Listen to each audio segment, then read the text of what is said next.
Hello, everybody. This is Lucia Tsami, and today we are going to talk about autism. I'm going to share my screen.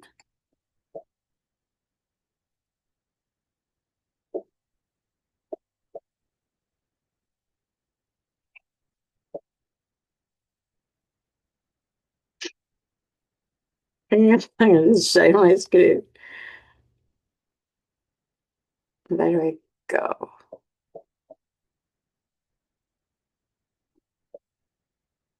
You.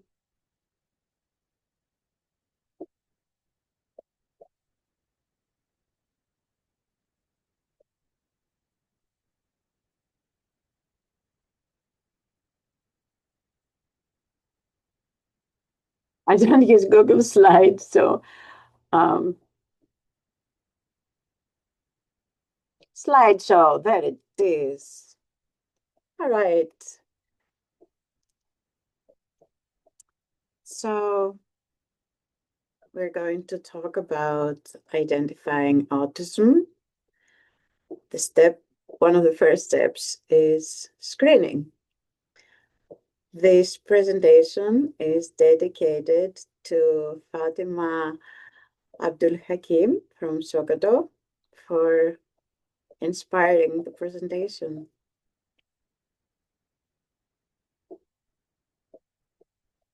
This is the agenda. It's not supposed to be a long video. Let's start with disabilities. The difference between physical and developmental disabilities. Physical disabilities are conditions that limit us to using our body to participate in activities of everyday life. So if we cannot use our arm, our leg, our voice, our eyes, hearing, walking, climbing the stairs, limitations from performing tasks in everyday life.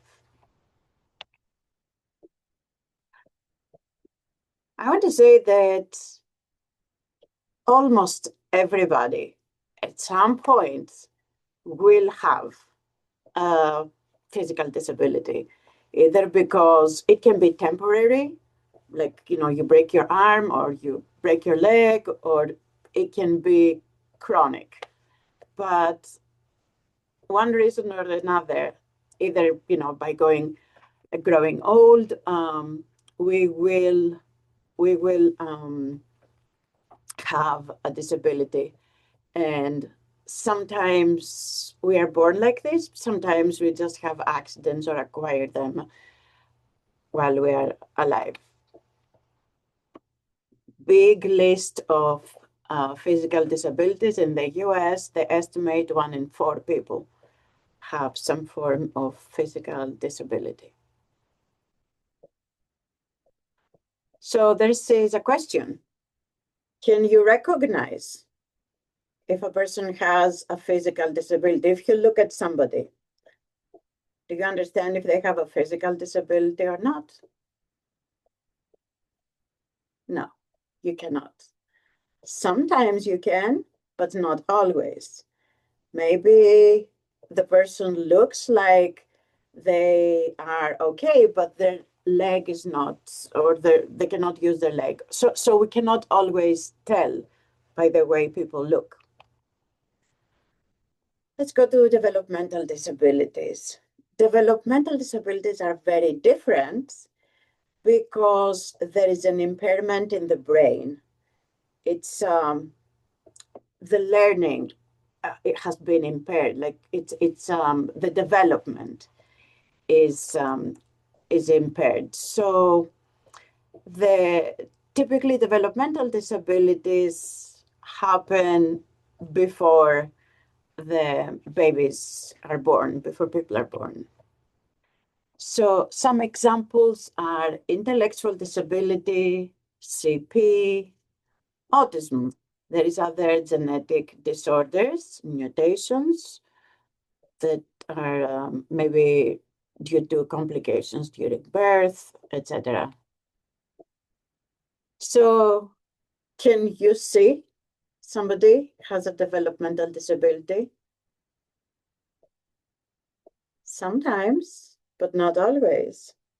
Again, this is not something that we see. So a lot of times we see people confuse developmental disability with physical disability, but they are very, very different. And because nothing is simple, it is possible to have a person who has a physical disability and a developmental disability, see this middle ground there.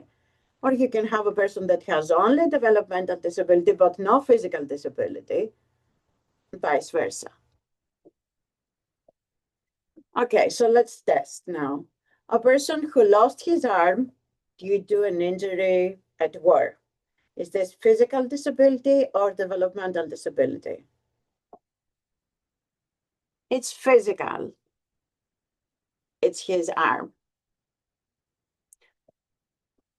A person who has autism. It's a developmental disability. What about a person who has an intellectual disability? So he learns slower and also cannot use his left leg. It's both. So this person has both. So just a little bit to many people, physicians as well, sometimes confuse mental, developmental, and it can get complicated. So let's talk about autism. Autism spectrum disorder. See, spectrum means that you can have severe or classic autism, and you can have high functioning, we don't like this term, but autism with a lot of skills. So Beethoven is Bill Gates or Elon Musk, are some famous people who have autism.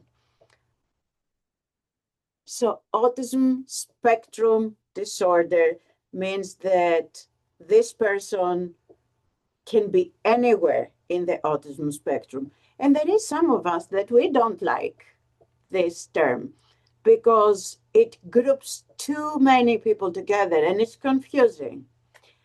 And if there is one thing that I would like you to walk away, after listening this presentation, autism is not a bad thing.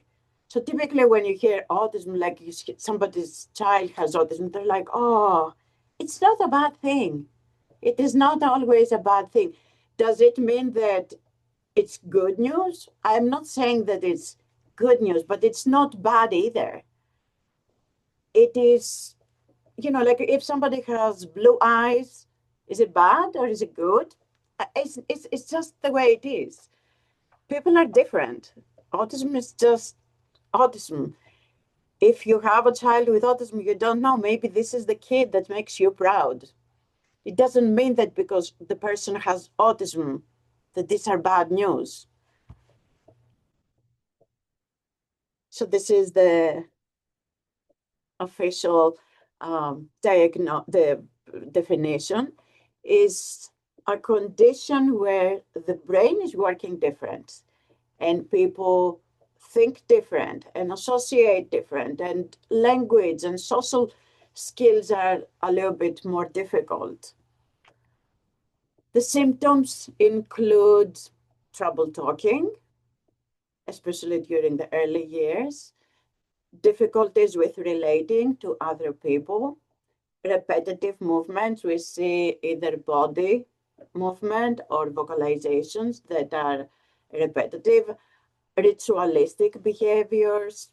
So, and everybody's different. One person with autism is one person with autism. Doesn't mean that they are all the same. In the United States, this year, the Center for Disease Control and Prevention announced that 1 in every 31 children has autism. And we were expecting, this was not news. And this was identified in 8 and 4-year-olds. So it can be worse than this. I would like to take a moment to explain this graph. So on the x-axis, on the horizontal line, we see the years, 1970, 95, 2022 is the last year.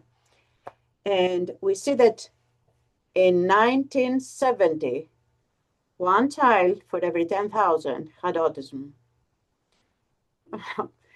In 2000, one in every 150 had autism. And we see from 2000 to now, the last 25 years, there is a 384% increase. This is a lot.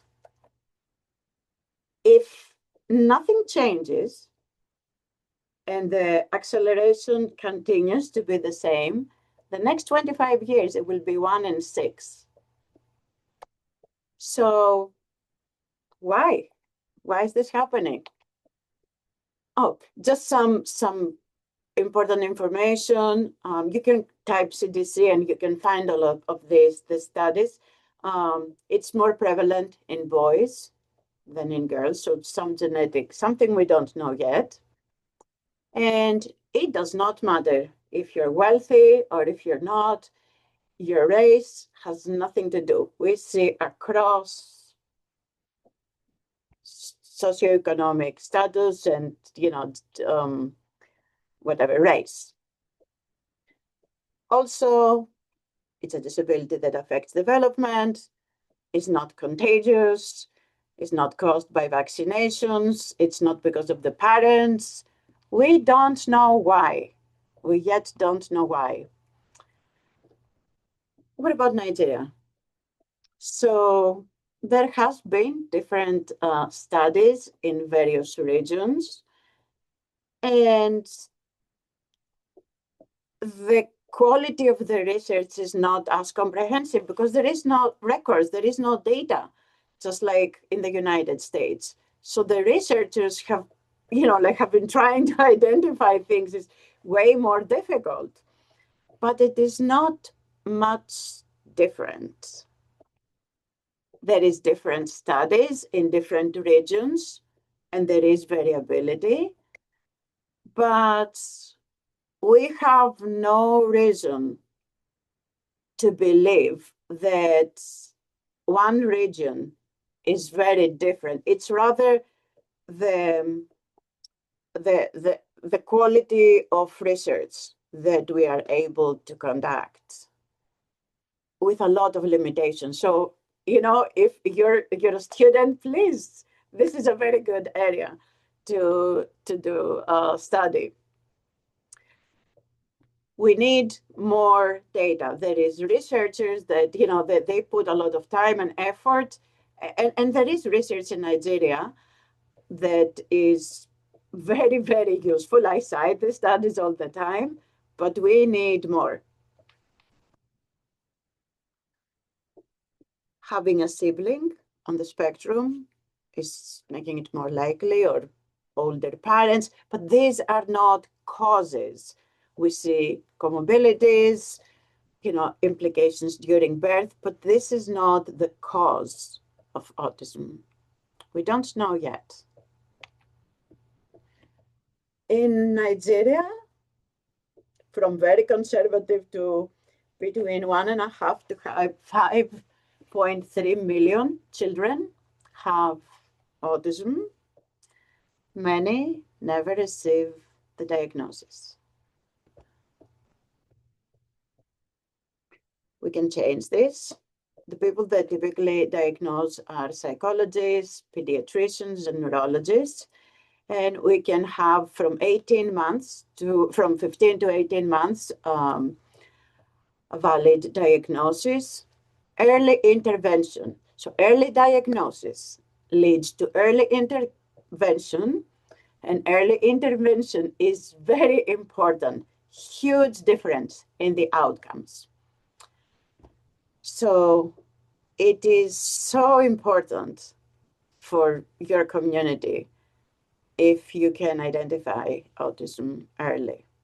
And if your family is 31 people or more, most likely somebody, it's just a matter of time until somebody in your family or your friends will be on the spectrum. And it would be really nice if you can help them identify this early.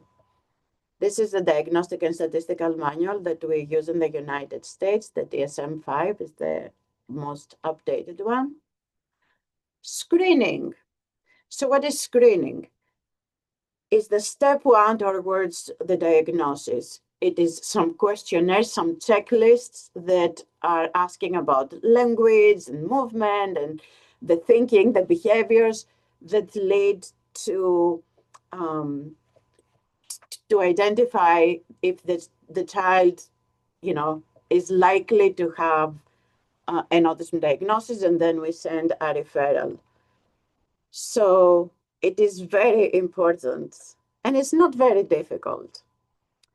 So in many, like some of the challenges include that most of the tools that are developed for American norms and by American researchers. So we need more tools to be developed for Africa, for Nigeria, for just the specific regions. So screening tools, diagnostic tools, training material, and this is something that we are starting to collaborate with a lot of universities, and we lead each other, we support each other. There is, I have to say this because it's something to be very proud, there is Nigeria Autism Screening Questionnaire, which is a tool that's designed especially for children in Nigeria, ages from 2 to 16 years old. Excellent tool. And here is a list of other ones that are available at this time. The organization Spark a Spectrum is offering a free screening training. I mean, we are setting up an event for April 2nd, 2026. So we would like to train people, volunteers, so we can have this big screening event. So if you would like to volunteer, actually, even if you don't like to volunteer, we will still be happy to support you with this training and a certification from the University of Houston Clear Lake. It is just something that you will have to, a self-paced course. We are not ready yet, but if you are interested, you just have to complete a form and we will let you know. We are in the process of developing the material, and we also aim to publish this. I would just like to end with this saying, if you see a flower that doesn't bloom, you don't blame the flower. You don't say, hey, you stupid flower. You take care of the environment around it. So you put it closer to the sun or further away or more water or less water or whatever, it depends. It's the environment that we have to change. It's the same with the kids, not only for autism, for all kids. There is no bad kids. It's the environment that we need to change, the way we teach them, the way we talk to them. It's the environment. So thank you very much.